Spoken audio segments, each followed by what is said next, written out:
Timóteo, capítulo 3.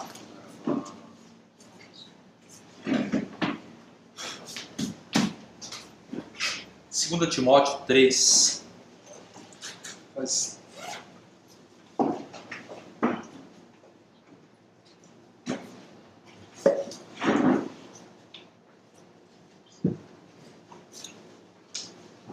Segunda Timóteo diz o seguinte, 3.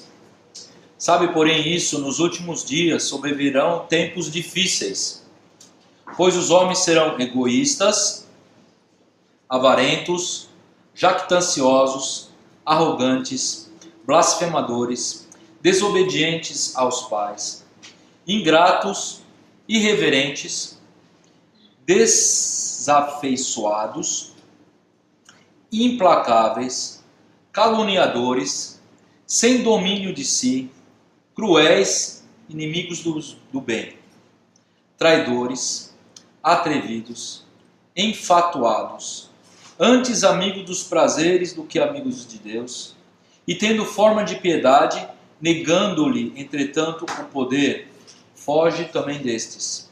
Pois entre eles se encontram os que penetram sorrateiramente nas casas e conseguem cativar mulherzinhas sobrecarregadas de pecados, conduzidas de várias paixões, que aprendem sempre e jamais podem chegar ao conhecimento da verdade. E do modo porque Janes e Jambres resistiram a Moisés, também estes resistem à verdade. São homens de todo corrompidos na mente, repróbios quanto à fé.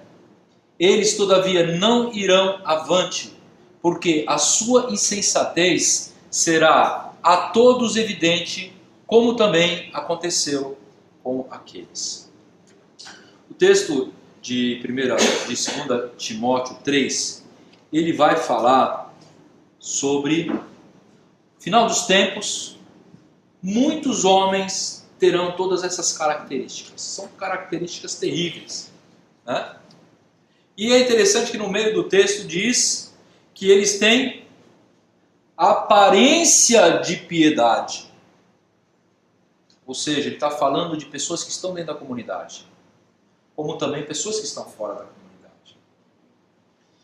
E todas essas características são características de homens que não foram transformados. Não foram transformados pelo Ruach HaKodesh. Porque nós sabemos que quem está anda segundo a Torá, anda segundo o Eterno, se submete à Torá, se submete à sua palavra, ao Mashiach, ele se submete à ação do Ruach HaKodesh, que transforma a sua vida. Ele transforma, por exemplo, uma característica aqui, né? Egoístas, avarentos, jactanciosos, arrogantes, né? O egoísta, ele não vai começar a olhar mais para si mesmo, vai começar a olhar para os outros, né? Os avarentos, eles vão começar a entender que o Eterno, ele nos ensina a fazer tzedakah, a contribuir, a não amar o dinheiro, que é a raiz de todos os males. Então, no conceito judaico, nós vamos ter um conceito chamado tikkun. Tikkun é um lapidar. Tá? Nós fazemos tikkun em nós sempre. E nós fazemos tikkun no mundo. Existe um conceito judaico que todos os Yehudim, todos os servos do Senhor, fazendo tikkun, a gente vai lançar luz no mundo e vai melhorar esse mundo.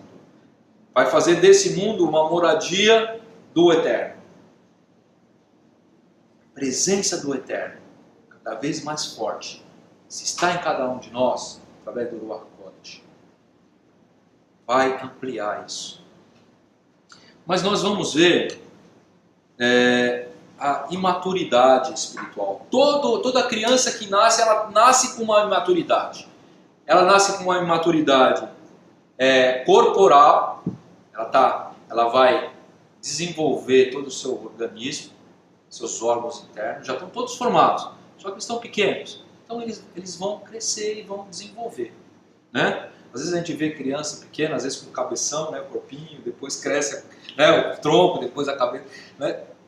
É algo natural, né? Um desenvolvimento, né? E existe o desenvolvimento existencial, emocional, corporal e espiritual. Todos esses desenvolvimentos são vitais para que nós possamos cumprir com os nossos propósitos nesse mundo. Tá? Ninguém nasce adulto, ninguém nasce perfeito, ninguém nasce formado. Todo mundo precisa passar por formação, tanto corporal, né, como mental, intelectual, espiritual. Só que tem gente que cresce de um lado e não cresce do outro. Né? Tem gente que é um grande intelectual, por exemplo, né? Mas só que o emocional dele é uma criança. Ele não sabe lidar com emoções, não sabe lidar com os relacionamentos da família. Tem gente, pode ser que tenha gente também, né? Com certeza, que pode ser um grande servo de Deus, ele tem um desenvolvimento espiritual muito grande, né? Mas só que ele é um menino espiritualmente. Quer dizer, ele é grande espiritual, mas ele é um menino emocionalmente, né? Ou então ele não se desenvolveu em alguma área dele. Então nós vamos falar um pouquinho sobre maturidade, né? Livre-arbítrio, que o Eterno nos dá para que a gente tenha maturidade. E a maturidade não é algo que o homem está passivo de ter. Ele entra em atividade.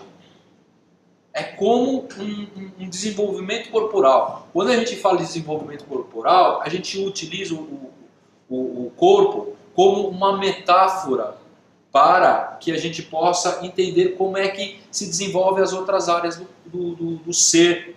Né? Por exemplo, se eu ficar, ou qualquer um de nós, ficarmos 6 meses numa cama, sem colocar os pés no chão, o que vai acontecer com as nossas pernas? Vão atrofiar. Quando eu vou pôr, elas não vão conseguir suportar o meu corpo. Por quê? Porque ficou muito tempo parado. A função dela, eu vou ter que exercitar ela, vou precisar de instrumentos para que eu possa fazer ginástica, para que eu possa colocar meus pés no chão e poder caminhar. E isso acontece com toda a área do nosso corpo. Se a gente fica muito tempo afastado dos caminhos do Eterno, nós vamos atrofiar o nosso espírito.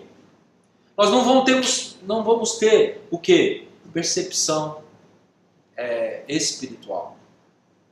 Nós não vamos ter discernimento espiritual. Nós vamos ser vulneráveis a uma voz que não é uma voz do Eterno. Vocês estão entendendo isso? Então, em todo o nosso ser, nós temos que nos desenvolver. E não só desenvolver, a gente tem que manter ele em atividade, senão atrofia. A mente é a mesma coisa. Nós temos que sempre estar lendo, estar pensando, estar fazendo as coisas, senão a gente atrofia a nossa mente. Nosso intelecto. Assim como o nosso corporal, né? Então, eu vou abrir ali, pedir para que vocês abram em 1 Samuel. Nós vamos fazer uma análise aqui de um homem que foi separado por Deus. 1 Samuel 10.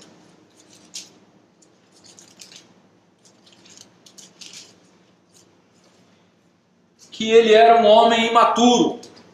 Nós vamos identificar algumas características de um homem imaturo.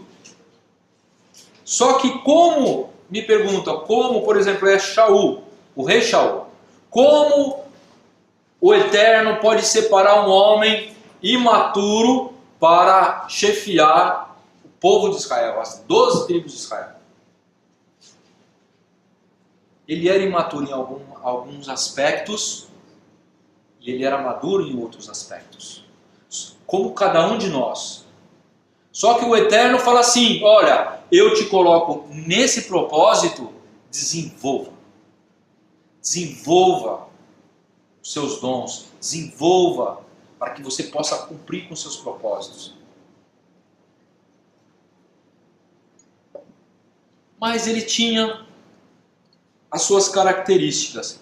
E, na verdade, quando nós pegamos o texto e vamos ler sobre a história do rei Shaul, não vai dar tempo de a gente estudar toda a história, mas vamos pegar algumas fases da vida dele, algumas atitudes dele, vamos analisar um pouquinho.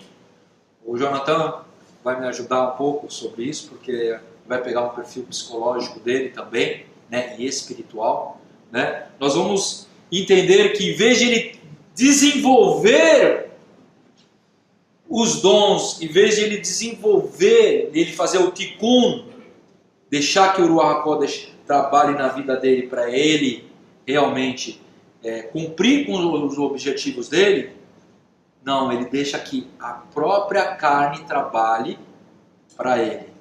E como diz o ditado, quanto maior, maior o tombo. Né? Se a gente está em cima de uma escada lá em cima, se a gente cai, o tombo é grande. Se eu caio desse degrau, é diferente. Ele foi colocado como rei, então o tombo dele é grande. Quanto mais dado, mais será requerido. Né? Então vamos lá. 1 Samuel 10, 20 a 24. Né? Diz o seguinte: tendo Samuel feito chegar todas as tribos, foi indicada por sorte a de Beniamim. E tendo feito chegado a tribo de Beniamim pelas suas famílias, foi indicada a família de Matri. E dela foi indicado Shaul, filho de Quis. Mas quando o procuraram, não podia ser encontrado. Então tornaram a perguntar ao Senhor se aquele homem viera ali. E respondeu o Senhor: está aí escondido entre a bagagem. Gente, vocês conhecem a história? Shaul estava procurando, né, os animais do seu pai. E o Eterno falou com Samuel: olha, o povo está pedindo um rei. Ele ficou muito chateado com isso. Eu vou dar um rei para esse povo. E quem vai ser o rei? Vai ser esse menino que vai vir bater na sua porta aí. E era Shaul. Samuel fala para ele isso. E depois reúne as tribos. E sai a sorte sobre a tribo de Shaul, como nós lemos, e sai o nome de Shaul. E Shaul sabia disso. E ele o que? Se escondeu. Ele se escondeu entre as bagagens porque ficou com vergonha ou alguma coisa. Né? O que ele tinha? Qual é essa atitude? Né? Essa atitude é uma atitude de uma pessoa imatura. Né? Então, a gente poderia dizer que é uma insegurança. O que é insegurança?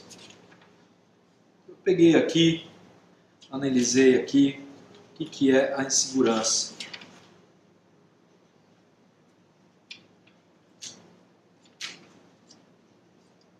Insegurança é uma pessoa que não tem firmeza em si mesmo. Então vai me ajudar aí, né? Ele não tem confiança em si mesmo, ele não tem firmeza. Então, ele necessita sempre do outro motivar ele. Porque sozinho ele fica inseguro, ele fica meio perdido. Ele sempre precisa de um apoio, ele sempre precisa de alguém para animar ele. Porque senão ele não confia no seu próprio taco. O inseguro é isso. E isso é imaturo. Nós temos que ser firmes. Quando a gente vê Shaul falando para Timóteo, nós vamos ver um pouquinho depois sobre isso. Você vê como Deus fala assim: eu não dei esse espírito de covardia. O Eterno não dá espírito de covardia. Não dá um espírito de timidez. Não dá um espírito, né, de insegurança. Isso é algo que Shaul tinha que mudar. Eu, você, todos nós podemos ser um pouco inseguros em algumas partes, em alguns âmbitos. Isso é natural. Mas só que nós temos o quê? Que deixar que Deus transforme a nossa segurança em o quê? Fortaleza. Ninguém nasce seguro de si. Todo mundo nasce inseguro. Só que nós temos que nos deixar transformar. Então a insegurança é isso, né? Necessita sempre do outro. Será que isso quando a gente vai fazer essa análise, cada um de nós está desenvolvido em um meio e outro não. Então tudo isso, quando a gente analisar, vamos olhar para dentro de si. Eu quando fiz o estudo também, me tocou muito sobre isso, porque muitas coisas eu tenho que mudar, né? Muitas coisas eu consigo já manter um certo equilíbrio, uma certa maturidade, mas outras coisas que abrem os nossos olhos, né? Então é uma forma de a gente fazer um Heshbon HaNefesh, ou seja, uma análise da nossa alma. Reflete isso, reflete isso. Sempre existe uma dependência constante. A pessoa que é muito insegura, ela depende do outro, ela não consegue fazer nada sozinha. Ela sempre vai ficar dependendo do outro. Como não tem firmeza em si mesmo, muitos necessitam que os outros o motivem todo o tempo, né? Então, se não tem alguém elogiando, se não tem alguém falando alguma coisa, ele fica parado. Ele precisa que os outros fortaleçam o seu ego. Muito inseguro precisa do quê? Ele precisa, como ele mesmo não se reconhece como uma pessoa apta, então ele precisa que o outro fique elogiando ele, o ego dele. Então quando o outro elogia, ele toma força e vai. Mas se alguém critica ele, acabou. Já vira inimigo. Quando alguém critica o egocêntrico, né, aquele que depende daquele que tem o ego fragilizado, ele fica... O mundo dele cai, porque uma pessoa foi lá e falou palavras. Desmorona todo o que ele fez. Nós temos que ter firmeza no Senhor. Firmeza nas promessas, sabe? Naquilo que nós fomos chamados. Se o Eterno te chamou para alguma coisa, segura isso. Ele não chamou quem não tem condições de cumprir. Por mais que nós somos falhos, por mais que Shaul fosse inseguro, ele foi chamado como rei. Porque o Eterno ia trabalhar com ele, ia transformar a vida dele. Outra característica do inseguro, muitos desejam aparecer. Porque ele precisa fortalecer o ego dele. Então, em tudo, ele precisa ter um certo destaque. Por causa da insegurança dele. Ou então, desejo de se esconder. Como é o caso do Shaul. Não é verdade? Ele tem aquela insegurança, então ele não quer se mostrar. Então ele se esconde. E as pessoas inseguras são pessoas, em geral, que não têm confiança no Eterno e nas suas promessas. É uma mitzvah a gente confiar no Senhor. Entrega teu caminho ao Eterno. Confia nele e deixa que o resto ele vai fazer. A sua parte é o quê? Entregar. E quando a gente entrega, a gente confia. Quando a gente entrega, a gente sabe na mão de quem a gente entregou. Se a gente tem insegurança, a gente não entrega. Porque não confia. Né? Será? Não. Será que eu mereço? Eu não mereço. Ele não tem firmeza em si, gente. Ele não entrega para o Senhor porque ele mesmo não está bem com ele mesmo. Ele não confia porque ele precisa olhar mais para ele e entender que não é pelos méritos dele. É a graça pura de Deus. Se Deus dá alguma coisa para nós, Baruch Hashem, não foi porque a gente mereceu, né? Porque Ele tem propósitos para a gente naquele momento, naquilo, né? Vamos desenvolver aquilo que Ele nos dá. Olha só, 1 Samuel 13, 8 a 14. Vamos adiantar um pouquinho para a gente ver outras características de Shaul. 13, 8 a 14. 8. E esperou Shaul 7 dias, segundo o prazo determinado por Samuel, não vindo, porém, Samuel a Gilgal, o povo foi se espalhando dali. Então disse Shaul: trazei-me aqui holocaustos, ofertas pacíficas, e ofereceu o holocausto. Mal acabara ele de oferecer os holocaustos, eis que chega Samuel. Shaul lhe saiu ao encontro para o saudar. E Samuel perguntou: que fizeste? Respondeu Shaul: vendo que o povo se ia espalhando daqui e que tu não vinhas nos dias aprazados, e os filisteus já tinham se ajuntado a Micmas, eu disse comigo: agora descerão os filisteus contra mim a Gilgal, e ainda não obtive a benevolência do Eterno, e forçado pelas circunstâncias, ofereci holocaustos. Então disse Samuel a Shaul: procedesses neciamente, você foi nécio, não teve prudência. Minha tradução diz assim: você agiu como um tolo. Como um tolo, como uma pessoa que não tem juízo. Imagina, você vai fazer o sacrifício, você é rei, não é sacerdote, você não pode fazer isso, né? Você procede neciamente em não guardar o mandamento que o Eterno Senhor teu Deus te ordenou, pois teria agora o Senhor confirmado o teu reino sobre Israel para sempre. Olha só, foi um teste. Se você tivesse esperado mais 2 minutos, ele acabou de fazer acaparar, chegou Samuel. 5 minutos. Se você tivesse esperado 5 minutos, você seria rei, e seu filho seria rei, seu neto seria rei para sempre. Você não conseguiu esperar 5 minutos. E você negou, né, o mandato do Eterno, né? Agora não subsistirá o teu reino. O Senhor buscou para si um homem que lhe agrada e já lhe ordenou que seja príncipe sobre o seu povo. Portanto, não guardaste o que o Eterno ordenou. Aqui a gente também vê insegurança. O Eterno falou para que ele lutasse contra os filisteus.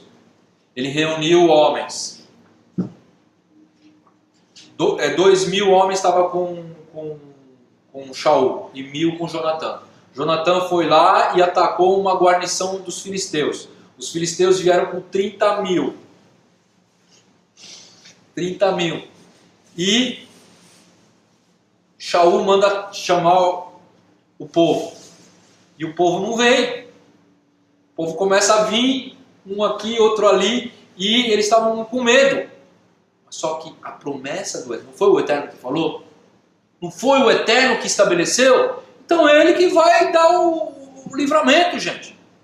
Era um teste para o rei. Ele tinha que esperar o Samuel chegar, fazer o holocausto. Eles iam pegar a Brit, né, a aliança, a Arca da Aliança, né? Tem 2 arcas da aliança, né? uma arca da aliança que ficava dentro do Kodesh HaKodashim, e tinha uma outra arca que saía na frente da batalha. Eles iam pegar aquela arca e iam na frente, e o Eterno ia fazer a vitória, ia dar a vitória para Israel. Com poucos, nós vamos ver várias histórias aqui. Samuel conhecia as histórias lá de Juízes, né? De Gideão, de vários outros guerreiros que com poucos lutaram contra vários inimigos e venceram. Só que ele não esperou. Ele não esperou, não aguardou. A insegurança também, nós vamos ver essa característica. Será que o Eterno vai nos dar essa vitória? Então eu mesmo vou pegar aqui. Imprudência, falta de zelo. Provavelmente tinha sacerdotes aqui, mas estava esperando o Cohen Gadol, que era o Samuel. Se ele não aparece, é porque o Eterno está no controle. Só que a pessoa quer o quê? Fazer o que... Porque ele não confia no Eterno. Quando a pessoa não confia em si mesmo, ele não confia no Eterno, então ele tenta fazer da melhor forma. Vamos mais para frente.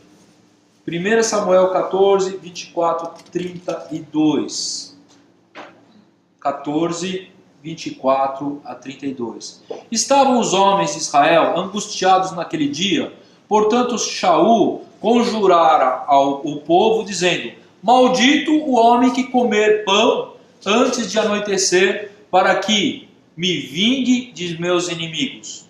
Pelo que todo o povo se absteve de provar pão. E todo o povo chegou a um bosque que havia mel no chão. E chegando o povo ao bosque, eis que corria mel. Porém, ninguém se chegou a mão na boca, porque o povo temia a conjuração. Jonatã, que é o filho do rei, porém, não tinha ouvido quando seu pai conjurava ao povo, e estendeu a ponta da vara que tinha na mão, e a molhou no favo de mel, e levando a mão na boca, tornaram a brilhar os seus olhos. Ou seja, ele se fortaleceu porque ele estava com muita fome. Então respondeu um do povo: teu pai conjurou solenemente o povo e disse: maldito o homem que comer hoje pão. Estava exausto o povo. Então disse Jonatã: meu pai turbou a terra, ora, vede como brilham os meus olhos por ter eu provado um pouco deste mel. Quanto mais se o povo hoje tivesse comido livremente do que encontrou do despojo dos seus inimigos, porém desta vez não foi tão grande a derrota dos filisteus. Feriram, porém, aquele dia os filisteus desde Micmas até Aijalon, e o povo se achava exausto em extremo. E lançando-se o despojo, tomaram as ovelhas, bois e bezerros e os mataram no chão e os comeram com sangue. O que acontece aqui? Eles estavam em batalha. Shaul fez um juramento para que nenhum dos exércitos, nenhuma pessoa do exército de Shaul comesse antes que derrotasse os inimigos. Só que o povo estava exausto. Ele mais uma vez se mostrou imprudente. E Jonatã, que não sabia de nada, foi lá e comeu um pouco do mel. E aquilo deu força para ele. Voltando lá, o que aconteceu? 44 a 46. Então disse Shaul: Deus me faça o que bem lhe aprouver, é certo que morrerás, Jonatã. Porque ele fez um voto, vamos ler um pouquinho antes. 38. Então disse Shaul: chegai-vos para aqui todos os chefes do povo, informai-vos e veja qual o pecado que hoje se cometeu. Porque tão certo como vive o Senhor que salva Israel, ainda que com meu filho Jonatã esteja a culpa, seja morto. Porém nenhum de todo o povo lhe respondeu. Disse mais a todo Israel: vós estareis de um lado, eu e meu filho Jonatã do outro. Então disse o povo a Shaul: faz o que bem parecer. E falou, pois, Shaul ao Eterno, Deus de Israel: mostra a verdade. Então Jonatã e Shaul foram indicados por sorte, e o povo saiu livre. E disse Shaul: lançai a sorte entre mim e Jonatã, meu filho. E foi indicado Jonatã. E disse então Shaul a Jonatã: declara-me o que fizeste. E Jonatã lhe disse: tão somente provei um pouco de mel com a ponta da vara que tinha na mão. Eis-me aqui, estou pronto para morrer. Então disse Shaul: Deus me faça o que bem me aprover, é certo que morrerás, Jonatã. Porém, o povo disse a Shaul: morrerá Jonatã, que efetuou tamanha salvação em Israel? Tal não suceda. Tão certo como vive o Senhor, não lhe há de cair no chão um só cabelo da cabeça, pois foi com Deus que fez isso hoje. Assim o povo salvou Jonatã para que não morresse. Olha só que interessante. Shaul faz um juramento diante do Eterno. E eles não conseguem ganhar a batalha porque alguém tinha pecado por causa do juramento. Só que Jonatã não tinha sabido. Não estava sabendo de nada. E aqui fica um ensinamento judaico bem interessante. Tá? Existe possibilidade de quebra de juramento. Aqui o povo, os anciãos quebraram o juramento para livrar Jonatã da morte. Você lembra daquela história daquele juiz que sai de batalha e jura diante do Eterno? Loucamente ele faz isso, que se o Eterno der os inimigos, quando ele voltar para casa, a primeira pessoa que sair ao encontro dele, ele ia sacrificar, e saiu a filha. Esqueci o nome desse juiz. Jefté. Ali ele também errou duas vezes. Primeiro em fazer esse tipo de voto, que não se faz esse tipo de voto com o Senhor. Mas uma vez que fez, tem que cumprir. E segundo, os anciãos poderiam ter quebrado esse voto da sua filha. A lei permite isso. Antes de Yom Kippur, nós vamos ver lá. É uma questão de misericórdia? Se é julgado o caso. Entende? Se é algo que envolve a vida, envolve algo a mais, se foi uma negligência daquele que jurou, é quebrado. Por exemplo, em Yom Kippur, reza de Neilá, né? As pessoas que fizeram Avodah Zará, para preservar sua vida, na Idade Média, eles tinham que beijar o santo lá, né? Para não morrer. Né? Aí eles beijavam, daí chegava em Yom Kippur, como é que fica?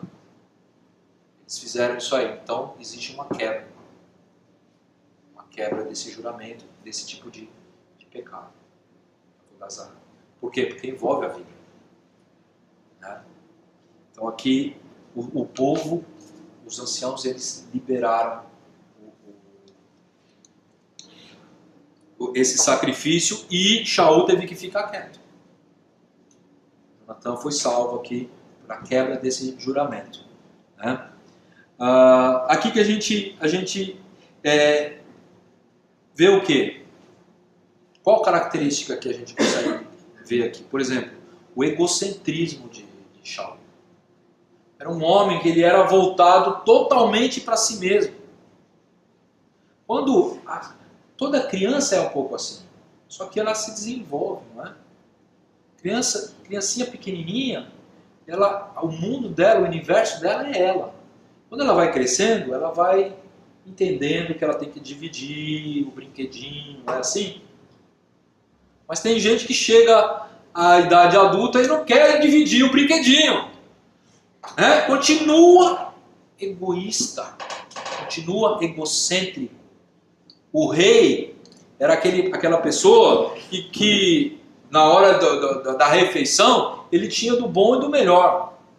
O soldado comia ração, comia comida simples. Daí ele fala, ninguém vai comer nada até que a gente derrote os inimigos. Ele não se coloca, o egoísta ele não se coloca no lugar do outro, né? E são tipo amantes de si mesmo. O egocêntrico, ele acha que ele é o centro do mundo e que as pessoas têm a obrigação de servi-lo. Em geral, são pessoas presunçosas. Em geral, são pessoas soberbas. Porque eles acham que eles são melhores do que as outras pessoas. Em geral, eles não conseguem sentir a necessidade do outro como sente a sua própria necessidade. Todos nós temos necessidade de comida, de vestimenta, né? De moradia, de emoções. Só que o egocêntrico, ele acredita que as necessidades dele têm que ser privilegiadas. Primeiro, eu. E as Escrituras dizem para que nós amemos a Deus sobre todas as coisas, que ao próximo como a si mesmo. Se a gente ama ao próximo como a si mesmo, a gente tem as nossas necessidades devem ter o mesmo peso da necessidade do outro. Se eu tenho frio, o outro também tem frio. Se eu tenho necessidade de comida, o outro também tem. Por isso que dentro da sociedade judaica, o escravo judeu, ele comia a mesma coisa do que o seu senhor. Ele era tratado como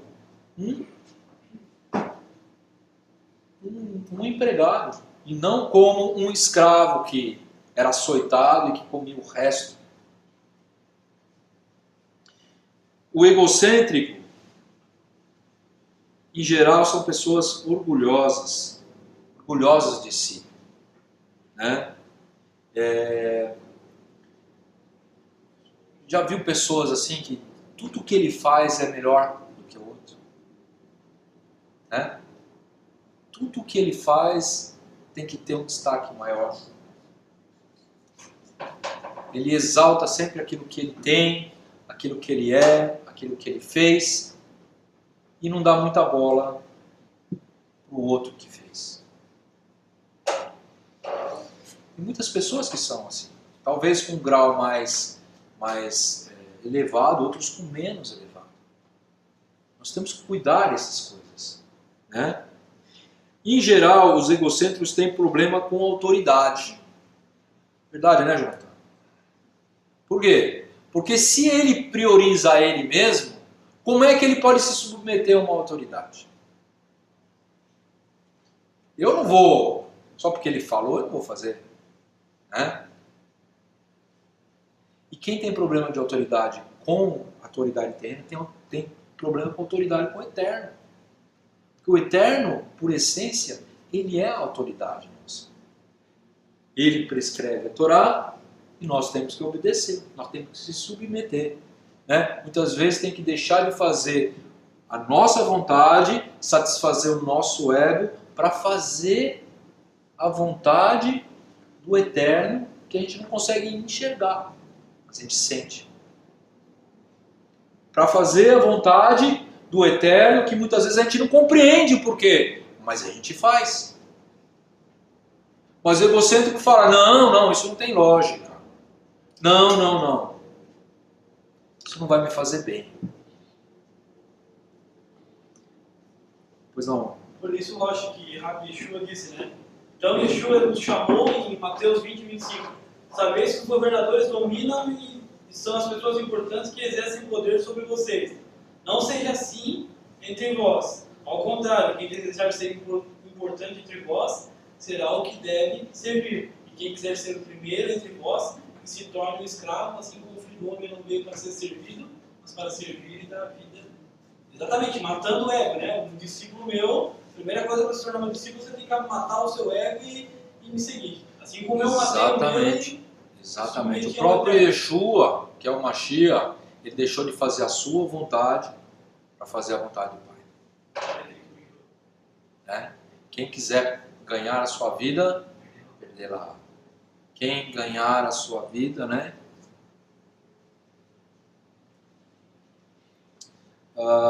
Shaul, então tem essas.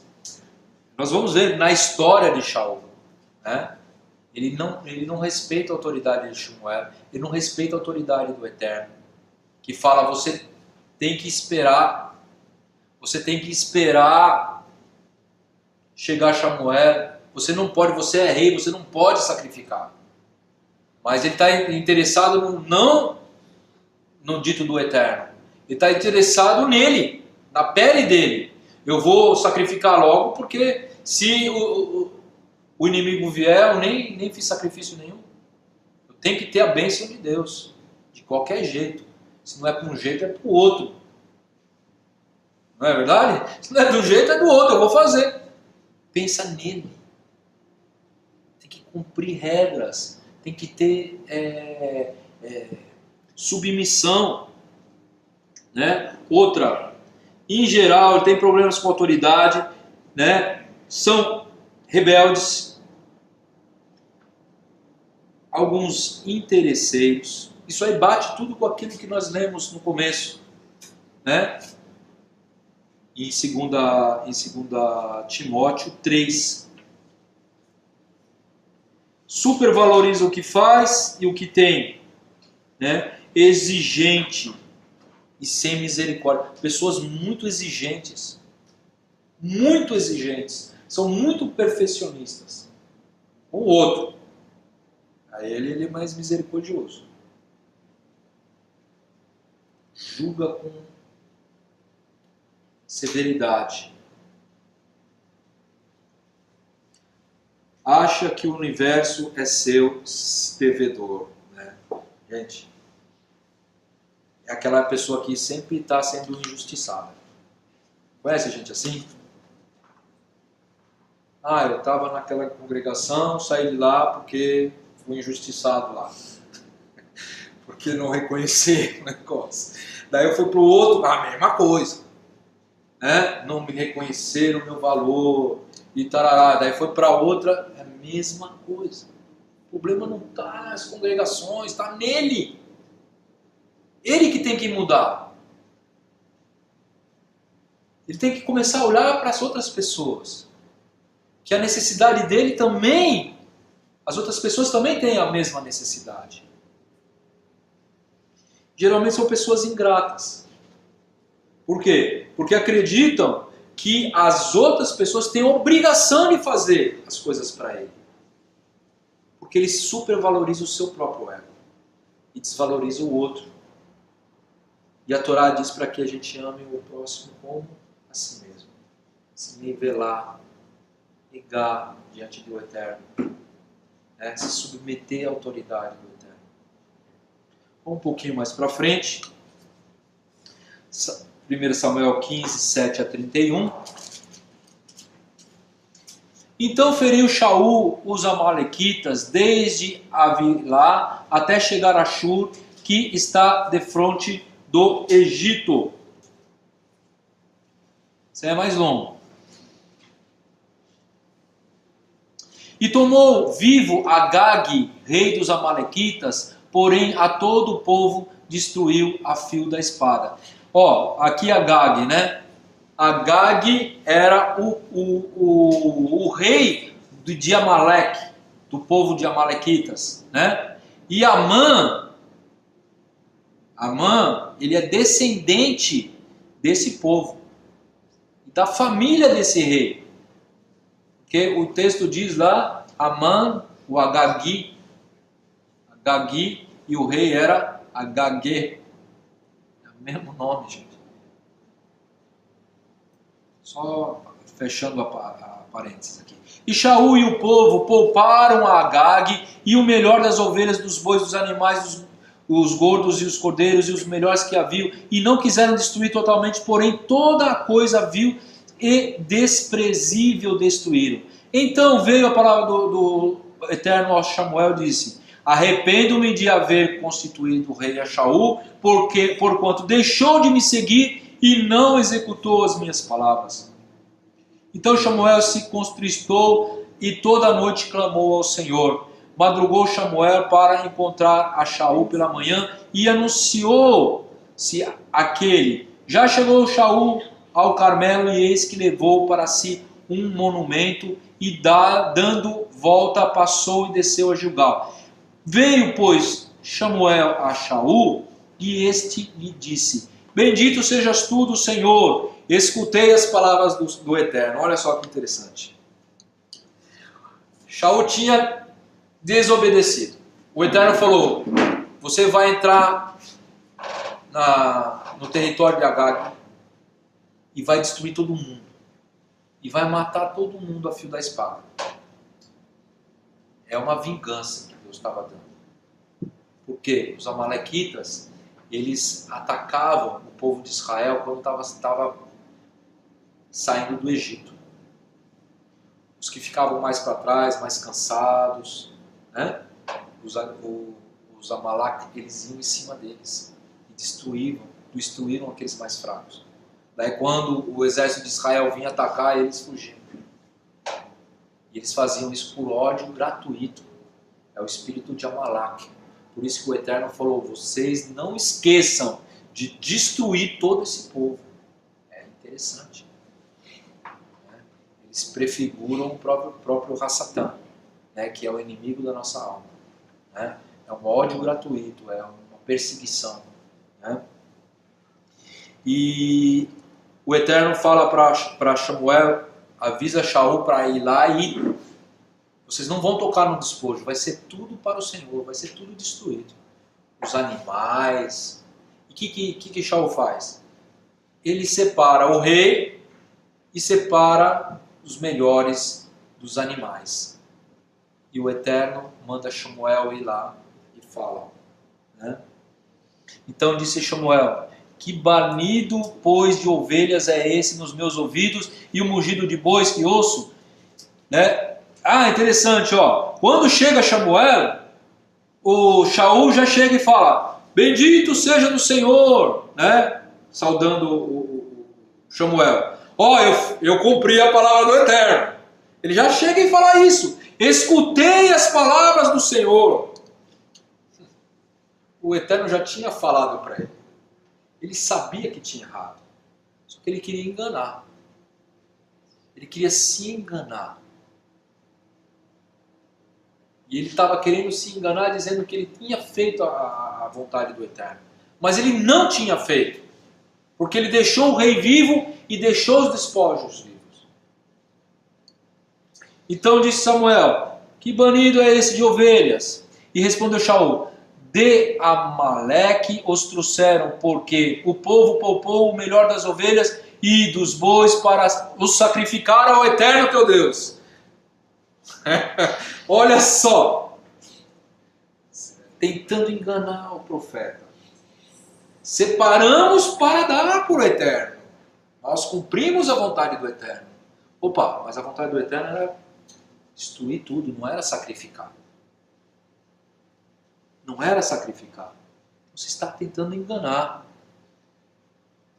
Então disse Samuel a Saul: espera e te declararei o que o Eterno me disse esta noite. Respondeu-lhe Shaul: fala. Prosseguiu Samuel: porventura, sendo tu pequeno aos teus olhos, não fosse por cabeça das tribos de Israel, e não te ungiu o Senhor rei sobre ele? Enviou o Senhor, e este caminho disse: vai, destrói totalmente a esses pecadores, os amalequitas, e peleja contra eles, até exterminá-los. Por quê? Pois não atentaste à voz do Senhor, mas te lançaste ao despojo e fizeram o que era mal aos olhos do Senhor. Então disse Shaul a Samuel: pelo contrário, dê ouvidos à voz do Senhor. Olha lá, ele ainda ainda quer ter razão.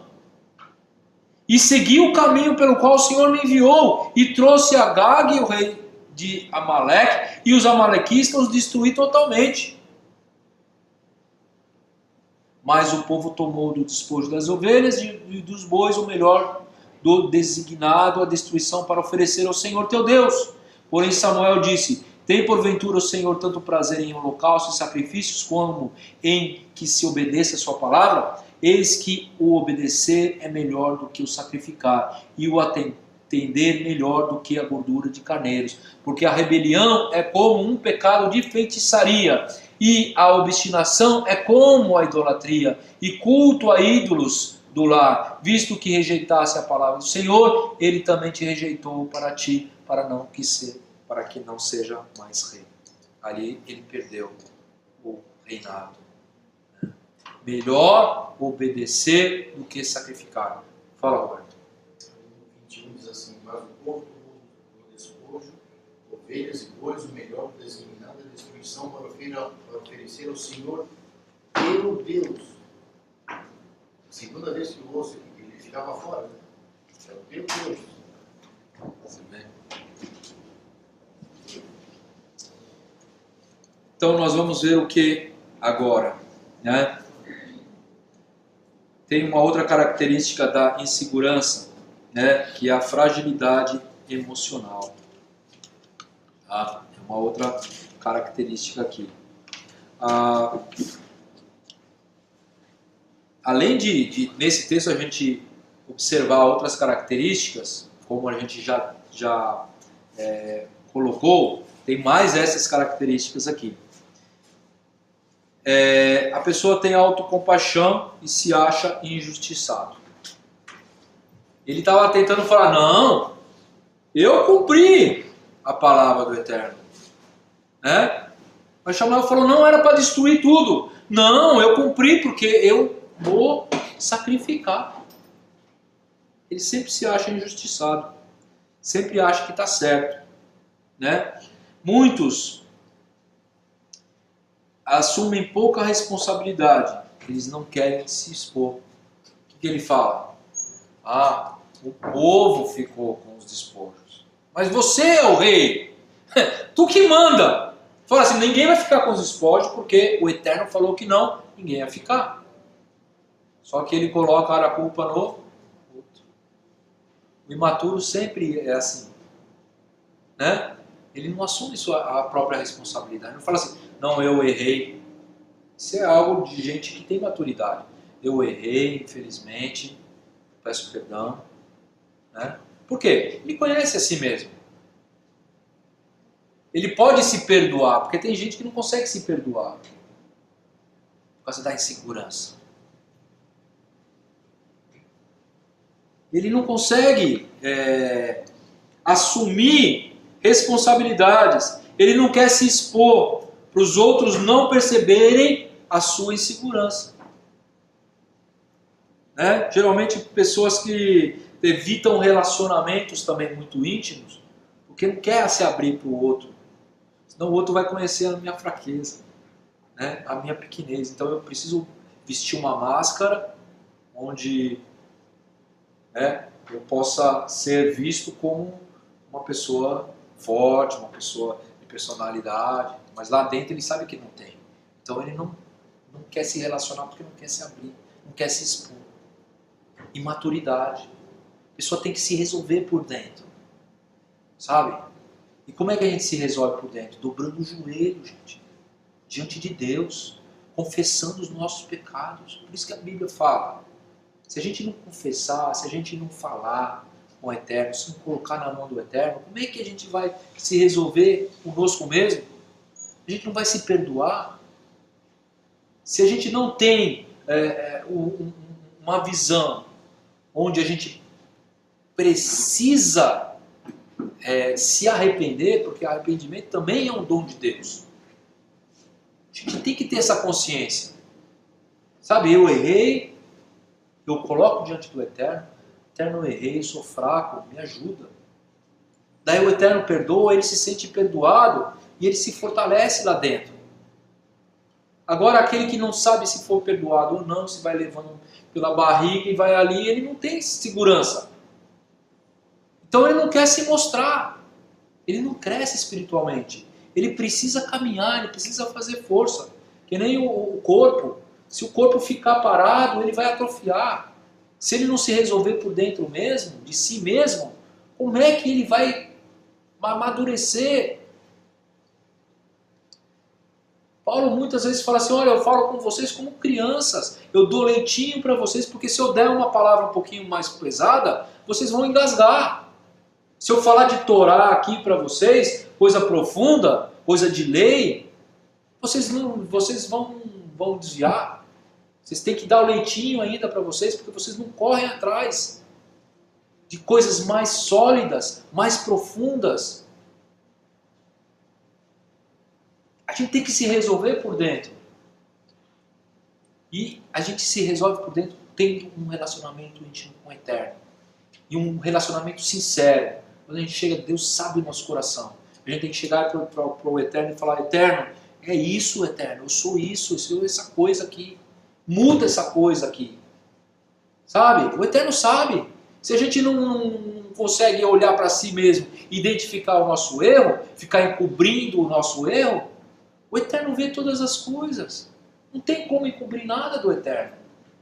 E quando a gente se abre diante do Eterno e coloca toda a nossa fraqueza diante dele e pede ajuda, daí ele começa a trabalhar no nosso coração. Daí a gente ganha segurança de nós mesmos.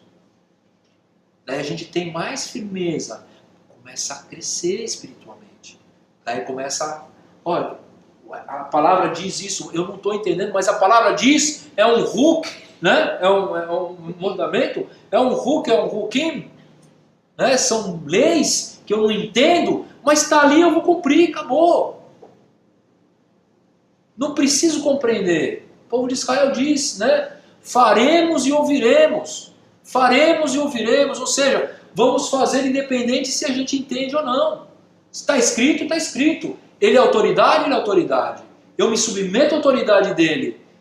Fortalece o meu espírito, me dá crescimento espiritual. Eu tenho como chegar e falar, eu tenho como ensinar, eu tenho como se manter diante do Eterno. E fazer a obra dele, e não ficar inventando coisa. O próprio rei aqui estava inventando a larrota aqui. Né? Eu fiz a vontade do Eterno, porque eu vou sacrificar.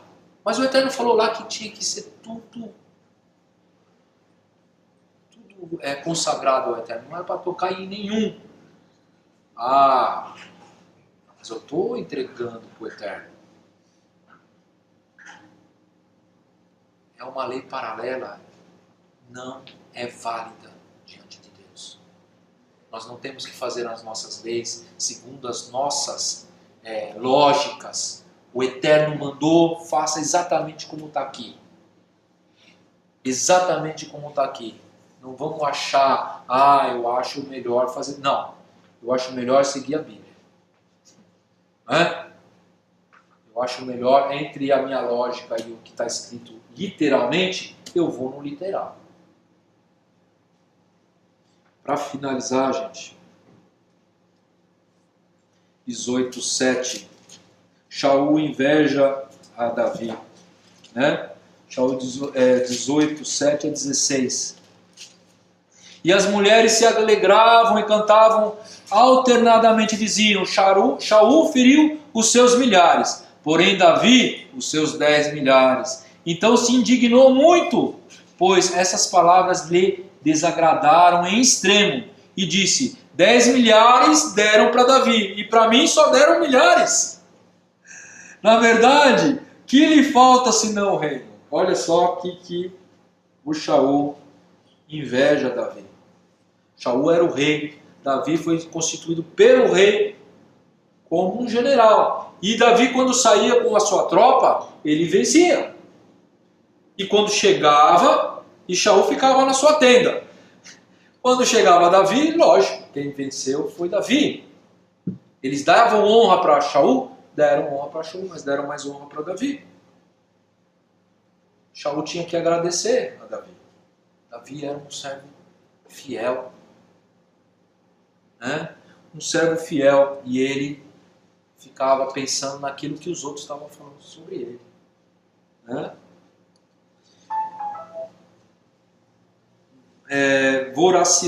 Voracível nos relacionamentos, né?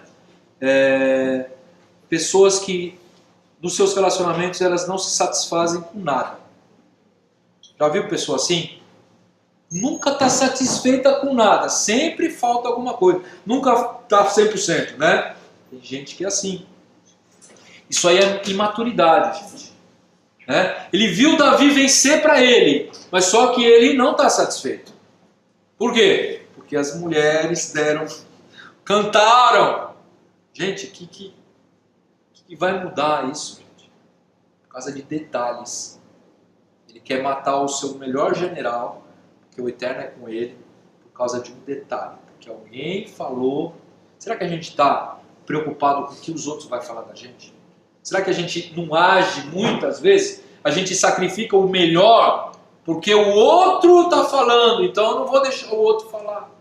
Então eu vou agir de uma outra forma. Mas quando a gente age de uma outra forma, a gente está perdendo muito mais. A gente não pode ficar preocupado com o que os outros pensam. Principalmente os líderes. Aqui, gente, se eu for fazer de um jeito, eu vou agradar algumas pessoas e vou desagradar outras. Daí eu vou lá, não, vou fazer daquele jeito. Daí eu desagrado aquelas e começa... Eu não vou agradar ninguém, eu não tenho aqui para agradar ninguém, eu estou aqui para agradar o Eterno. E muitas vezes eu tento agradar o Eterno e todo mundo está insatisfeito. Não é verdade? A gente não tem que se preocupar com isso, gente. Nós temos que fazer a vontade do Eterno, independente se o outro vai gostar ou não. Se ele tiver alinhado com a palavra, ele vai gostar. Então, Baruch Hashem. Nós não temos que agradar o homem. Shaul estava abrindo mão do seu maior general. Ele poderia ter vencido outras guerras se ele não tivesse ido contra esse general que estava sendo fiel a ele. Davi já tinha sido ungido. O Eterno tinha escolhido Davi, só que não tinha matado Shaul. Davi sabia que não podia tocar no rei. Só ia tocar no rei quando ele morresse. E o Eterno que ia colocar. E por enquanto ele era o quê? Aliado do rei. Ele teve a oportunidade de matar Shaul. Vocês conhecem essa história? Ele estava numa caverna, Davi estava escondido na caverna, e quem veio dormir na caverna? Shaul. Ali na ponta da caverna, né? E Davi no final. Daí eles saíram, eles estavam dormindo, eles saíram assim, devagarzinho, Shaul pegou a lança. Poderia ter matado ali. Davi poderia ter matado o Shaul. Exato. E não fez, porque ele era um homem fiel. Né? Então, muitas pessoas necessitam de reconhecimento, né? São pessoas muito exigentes com os outros, consigo às vezes também, né? Espera que os outros satisfaçam suas necessidades, né? Como o egocêntrico, né? Projeta no outro o objeto da resolução, né? De problemas internos. Às vezes a pessoa é muito dependente do outro. Aquele amigo, ele vai me ajudar a fazer. Sem ele, ou o cônjuge, cada um tem que se resolver sozinho. E com o Eterno, né? Para finalizar, meus irmãos, agora é o último mesmo, tá? 1 Samuel 22, 12 e 19.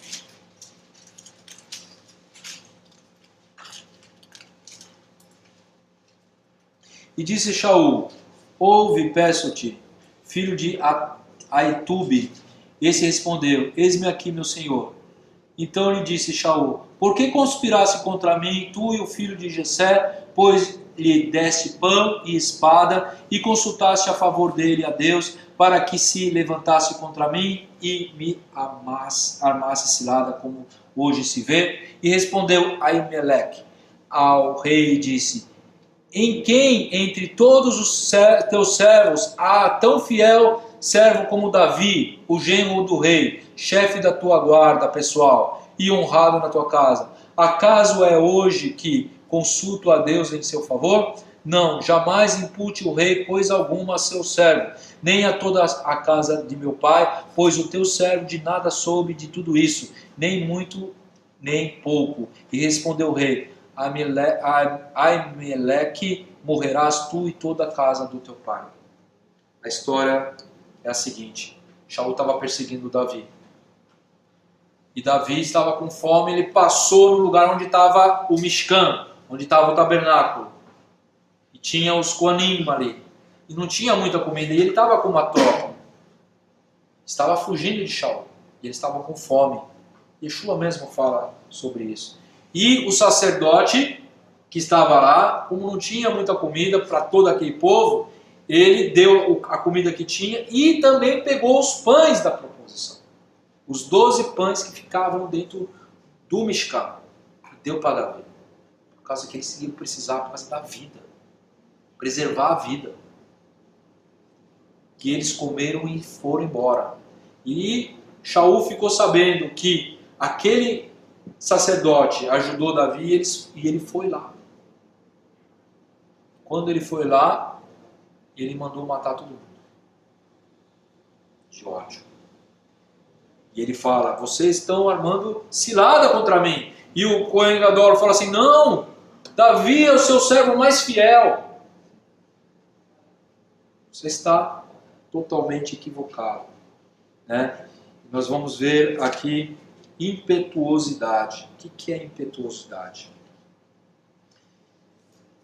Falsa ousadia, beirando a loucura. Pessoa impetuosa, né? É uma pessoa assim que tem pavio curto. Qualquer coisa ele já, né? E é agressivo. Uma pessoa que não tem autocontrole.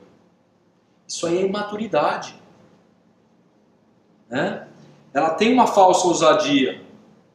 Parece que ele é ousado, parece que ele está ciente do que está falando, mas não, ele é louco. Ele é louco. Né?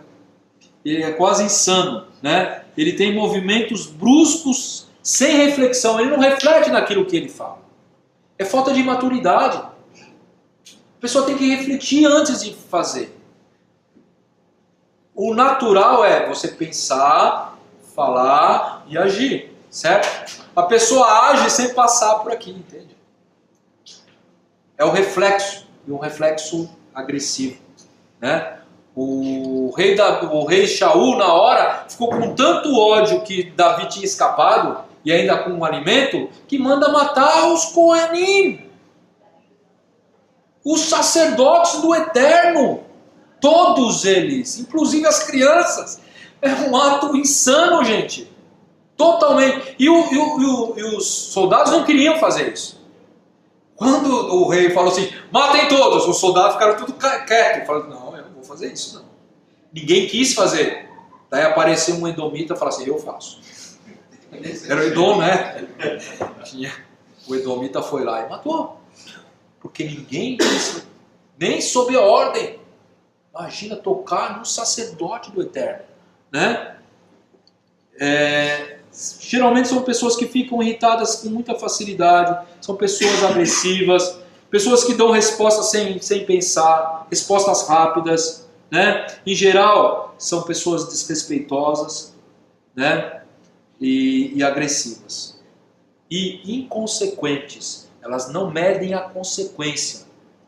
A pessoa, quando tem que fazer, ela tem que fazer e fala assim, toda ação tem uma reação. Se eu for fazer isso, o que vai acontecer lá?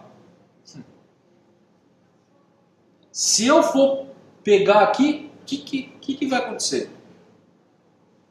A gente tem que ser, não pode ser inconsequente. Você tem que saber as consequências das coisas, para a gente poder tomar atitude segundo as coisas certas. Né? E aqui, Shaul também se mostrou impetuoso. Né? Isso, fora essas características, nós vamos ter várias outras características de imaturidade.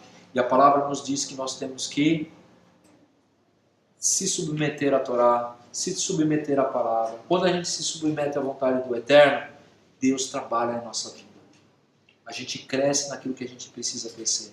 A gente fica maduro naquilo que a gente precisa ficar. Até ficar, né, na estatura de varão perfeito, como diz Paulo. O Eterno vai trabalhando conosco. E todos nós precisamos de fazer o tikkun de cada um de nós.